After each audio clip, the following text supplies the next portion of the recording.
Thử bạn quan sát ha, quan sát nha.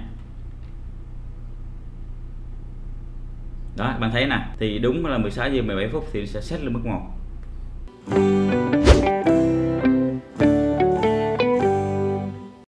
Chào mừng các bạn trở lại với bài tập số 2 trong cái chuỗi lập trình thời gian thực cho PLC 74002. Thì trong cái bài tập số 2 này nó sẽ có một cái khác so với bài tập số 1, đó là chúng ta sẽ xử lý thêm cái phút ở phía sau ha. Rồi, thì bây giờ chúng ta sẽ khởi động lại chương trình. Để tránh cho việc là bạn nào chưa xem ở cái bài tập 1 mà xem bài tập 2 á, mà vẫn bị bỏ qua một số cái phần quan trọng, đó là thiết lập, thì tôi sẽ làm lại từ đầu luôn ha. Bây giờ khi các bạn khởi động chương trình lên thì bạn bấm chuột phải vào PLC thì tôi sẽ làm nhanh phần này nha. Và các bạn chọn ở chỗ là Time Update và chọn cái thời gian là UTC 7 Bangkok Hà Nội Jakarta và bỏ chọn cái chỗ này ha.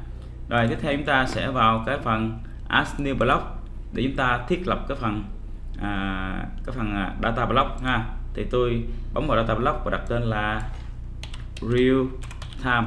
Real Time này là cái tên đặt tên thôi ha, các bạn đặt tên gì cũng được, Real Time, và bấm OK. Rồi các bạn đặt tên tiếp tục ở đây là Real Time. Rồi sau đó chúng ta chọn cái key dữ liệu là DTL. Này, sau khi chúng ta chọn DTL xong đó, chúng ta sẽ thấy một cái mũi tên và bạn bấm sổ xuống thì sẽ thấy là các cái phần liên quan tới thời gian thực. Thì để hiểu rõ hơn thì các bạn có thể là quay lại qua tập 1 để xem ở cái phần giới thiệu đầu tiên tại sao là nó có những cái phần này ha, và sẽ có những cái quy định gì đó ha. Rồi tiếp theo chúng ta sẽ bấm vào Add New Block và chúng ta chọn cái function và chúng ta bấm OK. Rồi trong cái phần function block này chúng ta sẽ lấy cái khối RISC local time ra ha. Rồi các bạn bấm vào Day and Time of Delay Update và bấm vào RISC local time, các bạn thả vô. Rồi các bạn đặt tên là đặt một cái vùng nhớ WK, ví dụ như WK10 ha. Và chúng ta sẽ cái out này nè sẽ đưa tới cái luồng dữ liệu của thời gian thực, thì các bạn gõ cái tên giống như cái khối thời gian thực đây ha. Thì ở đây là real time.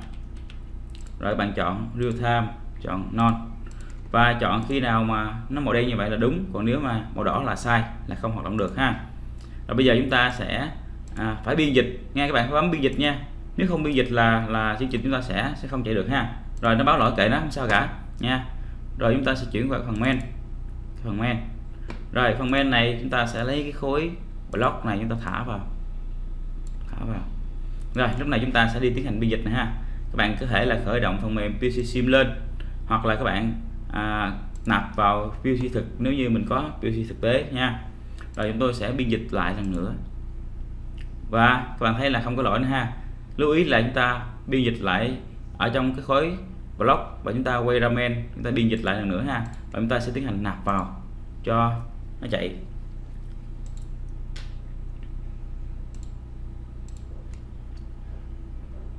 Và go online lên,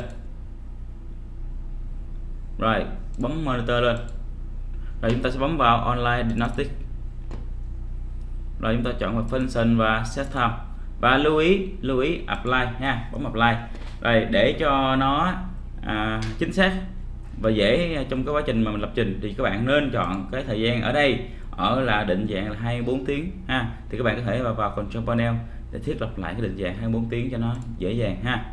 Rồi chúng ta sẽ đi tiến hành lập trình cho cái bài tập số 2 apply. Thì bài tập số 2 này nó sẽ có yêu cầu như sau: vào các ngày 2, thứ hai, thứ tư, thứ sáu thì cho phép cái hệ thống bơm hoạt động từ 6 giờ 15 đến 7 giờ 59 phút. Và các ngày 3, 5, 7 cái hệ thống bơm này sẽ hoạt động vào khung giờ 17 giờ 15 phút cho tới 18 giờ 59 phút. Như vậy chúng ta sẽ đi xử lý cái thứ 2, 4, 6 trước ha. Rồi bây giờ chúng ta sẽ đi xử lý bằng cách là gì? Chúng ta lấy cái khối so sánh ra và chúng ta gõ bằng nếu như là thứ hai ha, nếu như là thứ hai thì chúng ta chọn, các bạn bấm vào chữ trống real time ha, bấm real time xuất hiện và các bạn chọn là thứ là weekday ha. Và nếu là thứ hai hoặc nếu là thứ tư copy xuống, và nếu là thứ tư bằng và chọn là real time weekday,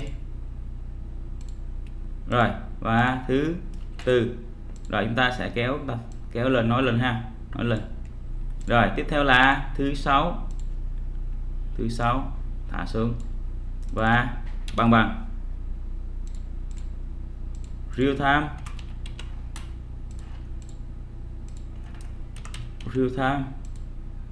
weekday và chọn là thứ sáu. Rồi nếu thỏa mãn điều kiện là 2, 4, 6 thì nó sẽ đóng một trong 3 cái ngõ này lại, thì cho phép chúng ta sẽ đi xử lý tiếp theo. Bây giờ chúng ta đã xử lý xong cái phần là thứ 2, thứ 4 và thứ 6, và tiếp theo là chọn cái khung giờ 6 giờ 15 đến 7 giờ 59 phút. Thì như cái bài tập ở phía trước thì chúng ta sẽ tiến hành đi xử lý 6 giờ đến 7 giờ ha. Tuy nhiên nếu như chúng ta là dùng cái hàm so sánh lớn hơn hoặc bằng, nhỏ hơn hoặc bằng, thì ở khung giờ mà phút nè, từ 15 đến 59 phút thì nó hoạt động. Nhưng nếu khung giờ từ phút thứ 0 đến phút thứ 14 thì chắc chắn cái ngõ ra sẽ không có chạy được.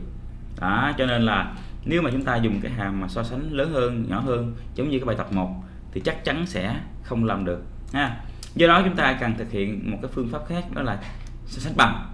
Nghĩa là nếu như bằng 6 giờ và bằng 15 phút thì nó sẽ kích một cái xung làm cho cái ngõ ra lên mức 1. Thì tại thời điểm khung giờ này nó chỉ kích có một cái thôi và nó sẽ mở ra, sẽ không hoạt động nữa. Như vậy để cho cái hệ thống có thể hoạt động được thì chúng ta nên dùng cái lệnh set và reset thì nó sẽ dễ dàng xử lý hơn ha. Bây giờ tôi sẽ đi xử lý là 6 giờ 15 ha, 6 giờ 15, và chúng tôi sẽ lấy cái này là so sánh bằng và chúng sánh giờ ha, real time và hour ha, giờ. Rồi tiếp theo là bây giờ chúng ta thấy là 6 giờ, đặt đây là 6 giờ và 15 phút, ngay tại thời điểm 15 phút ha, các bạn lấy 15 phút bằng và real time và minus là phút, là 15 phút. Như vậy đúng tại 6 giờ 15 thì sẽ kích ra một cái xung, là tôi sử dụng lệnh set sẽ làm cho ngõ ra có điện. Như vậy tôi sử dụng MQ0.0 là cái ngõ ra điều khiển cho cái hệ thống bơm ha. Rồi như vậy khi nó hoạt động từ 6 giờ 15 thì đến 7 giờ 59 phút thì nó dừng. Như vậy bây giờ chúng ta thấy nè, ở tại thời điểm này thì nó lên mức 1, nó sáng đúng không? Nhưng mà tới thời điểm là 6 giờ 7 giờ 15 thì nó sẽ reset. Như vậy chúng ta sẽ lấy cái hàm xuống dưới và chúng ta sẽ lấy cái khối bằng và giờ hour là nhiêu ta? 7 giờ 59 phút, 7 giờ và 59 phút, 59 phút bằng real time và phút 59. Và cái này thì ta sẽ dùng lệnh là reset, cũng Q0.0, nhưng mà chúng ta sẽ dùng cái hàm reset. Rồi như vậy là chúng ta xong một cái chương trình ha, xong một cái chương trình là của cái hàng từ thứ 2 đến thứ 6, thứ 2, thứ 4 và thứ 6, và trong khung giờ 6 giờ 15 và 7 giờ 59 phút ha. Rồi như vậy tiếp theo thì chúng ta sẽ đi xử lý tiếp cái hàm là 357 và 17 giờ 15 cho đến 18 giờ 59. Thì với cái hàm này tôi làm đơn giản là gì? Tôi chỉ cần copy nguyên cái này ha, và chúng ta thả ra đây và chúng ta sửa lại là 3 5 7. Rồi tiếp theo là 17 giờ 15, 17 giờ 15 phút bắt đầu, là ở đây là Q0.1, và reset view 0.2.1. Tiếp theo là ở dưới là 18 giờ 59 phút, 18 giờ 59 phút. Rồi như vậy là tôi đã thực hiện xong lập trình, có thêm cái phần phút phía sau ha. Thì tôi sẽ dịch lại ha. Nếu như thứ hai hoặc thứ tư hoặc thứ sáu thì một trong ba cái này sẽ đóng lại, sẽ làm cho ở đây có điện ha.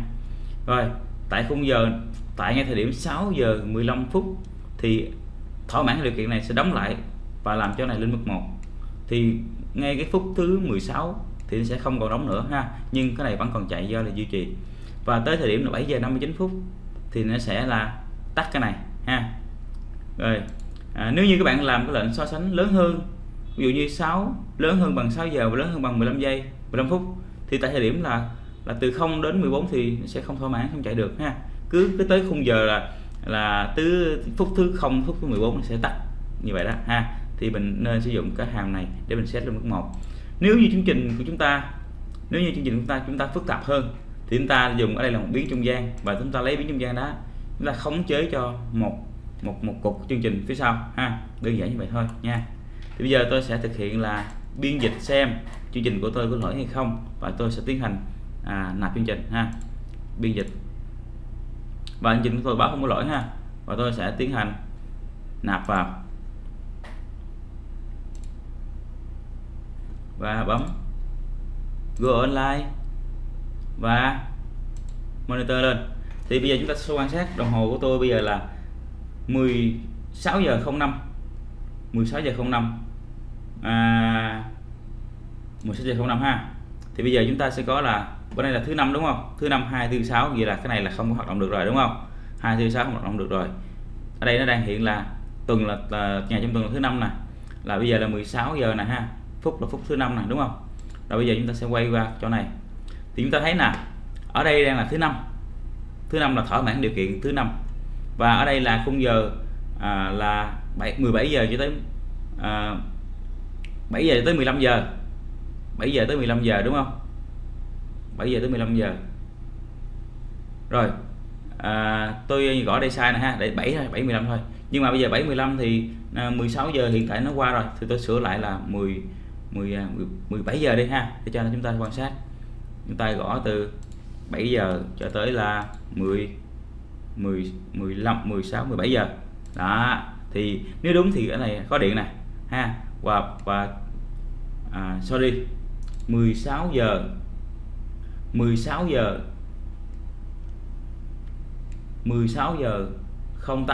08 phút đi ha. 16 giờ 08 phút thì nó sẽ đóng cái này lại ha. Thì tôi biên dịch lại ha. Rồi thỏa mãn điều kiện thì 16 giờ 08 phút sẽ đóng lại ha. Rồi tôi nạp lại nè.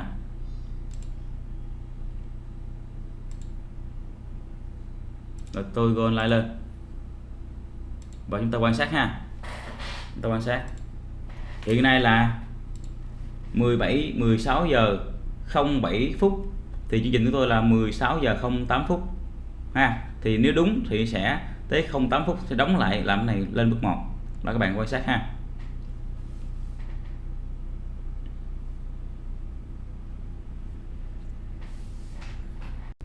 Rồi chào các bạn. Thì xin lỗi các bạn ha, hồi nãy là do tới cái khúc mà nó kích để nó điều khiển á, thì cái bộ nhớ của bộ ghi cái màn hình nó bị đầy, nó báo ngắt. Bây giờ tôi sẽ xử lý lại ha. Thì bây giờ ở đây chúng ta thấy là hiện nay là thứ năm và cái thời gian trên đồng hồ của tôi là 16 giờ 15 phút ha, 16 giờ 15 phút. Và tôi sẽ thay đổi cái thời gian này để xem, ví dụ như 16 giờ thứ năm 16 giờ bao nhiêu phút đó sẽ đóng lại ha. Thì hồi nãy là do cái quy 0.1 nó lên mức 1 rồi ha, cho nên là tôi sửa lại quy 0.2 đi để các bạn xem thấy nó rõ hơn. Quy 0.2 ha. Rồi bây giờ ở đây là 16 giờ 15 phút, nó chuẩn bị qua 16 phút rồi thì tôi chọn là 17 ha. 16 giờ 17 phút thì chúng ta sẽ quan sát xem thứ năm 16 giờ 17 phút thì nó sẽ hoạt động, nó sẽ set này lên mức 1 ha. Và để cho nó dễ quan sát hơn thì tôi sẽ set là 16 giờ 18 phút để xem nó tắt như thế nào ha. Rồi bây giờ tôi sẽ biên dịch lại và nạp chương trình lại.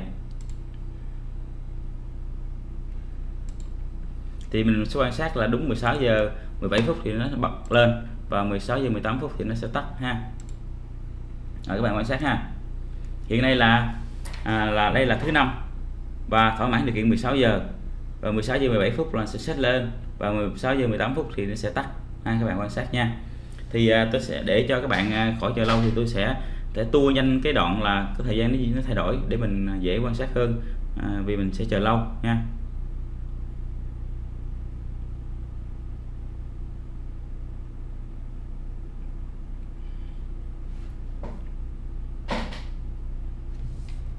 Thì các bạn quan sát ha, quan sát nha.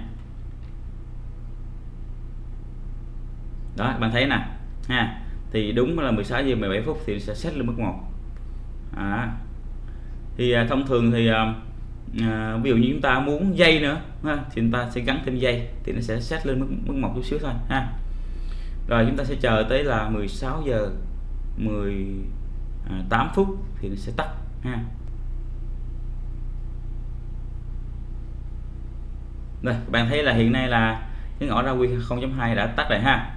Rồi như vậy là chúng ta đã hoàn thành xong cái bài tập là lập trình thời gian thực, có xử lý thêm cái phần phút và số 2 ha. Thì mời các bạn đón xem bài tập số 3, thì tôi sẽ có viết chương trình con để xử lý cho cái thời gian thực. Mời các bạn cùng theo dõi. Xin chân thành cảm ơn.